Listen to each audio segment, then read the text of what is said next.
you know, like I mentioned, I graduated from law school, and I was half thinking about maybe being a songwriter and starting to get some good responses from some music publishers. And I was sitting in a greasy spoon on Hudson Street in the West Village one morning, eating my poached eggs and reading my New York Times. And Richie Havens walked in to use the payphone.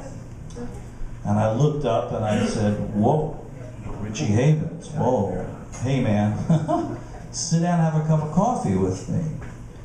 And he looked at me like, well, you know, I'm sure people don't just do that to him, right? But my intention was so, you know, I just wasn't thinking, just, hey. And he said, "Well, I just came in to use a payphone, but all right." And he sat down with me, we just started talking, and 2 hours later they were putting up the chairs and kicking us out of the place. And so he didn't know if I could write a song, obviously, to save my life, but he just said, "I'd love to hear your songs. Here's the office number. Call up, make an appointment with my secretary, and come in and bring me some songs," which I did.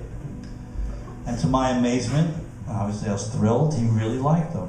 And he said to me, "Hey, whenever you get some songs together, just call up, make an appointment, and just keep bringing them in to me. I bring in a cassette." He said, "Bring me a cassette and play me, you know, your demos." This is a long time ago, payphones and cassettes, right? So it was on one of those visits, I don't know, it was the second, maybe third, and I was just really jazzed to have an artist that I admired so much and of that stature treating me with validation, because it helped me start to take myself seriously, obviously. But after the second or third visit, I got a call from him the next day, and he said, "Hey Mark, hold on a second." He said, "Put down the phone," and he started playing one of these songs I had brought him the day before. And he said, "Well, there's 2 tickets at the box office at Carnegie Hall in your name. I'm playing your song tonight at a concert to promote better relationships between American and Soviet citizens. Pete Seeger, Carly Simon, blah, blah, blah, blah, blah," you know?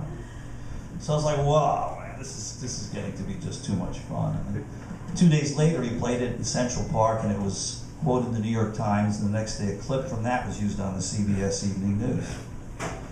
Well, so the long and the short of it is that he performed this song in concert for about 25 years. And he has a lot to do with why I'm even here tonight playing for you guys at the Harvest Gallery Wine Bar. So this song, you know, he passed away about 1.5 years ago, probably many of you do know that. To me, I mean, I think of him as like an American monument. I feel like even, there's lots of great artists that I can trace their influences. If I listen to Van Morrison, I can hear that guy grew up kind of idolizing Ray Charles. And if I listen to Tom Waits, I can hear how this guy just loved Louis Armstrong when he was growing up, you know? But when I listen to Richie Havens, I have no clue how that guy wound up sounding like that. I don't know what was before him that had any resemblance to the way that guy fashioned his sound, you know? It was the weed. So, anyway, we're gonna play that song now. It's called "The Last One," as a tribute to a great American artist.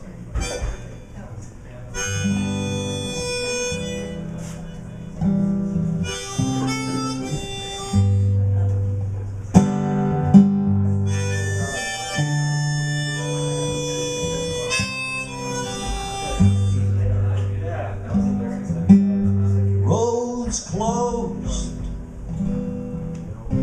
water is high, it's raining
just the end of the road.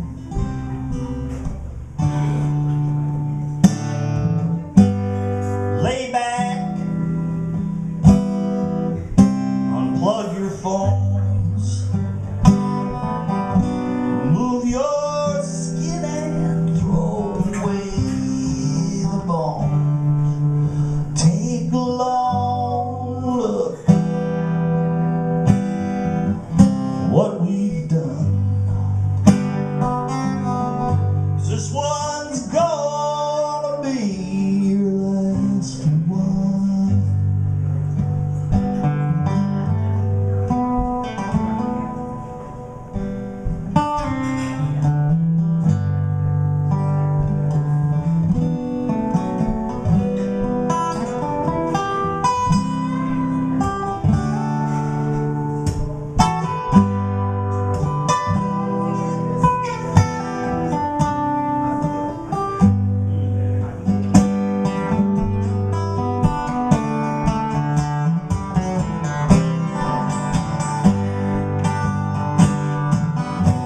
Lights out,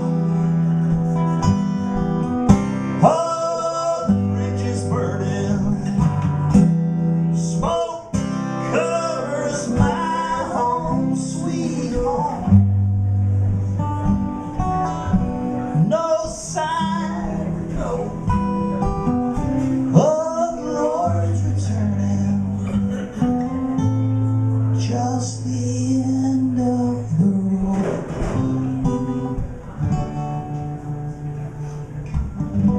So hard to understand.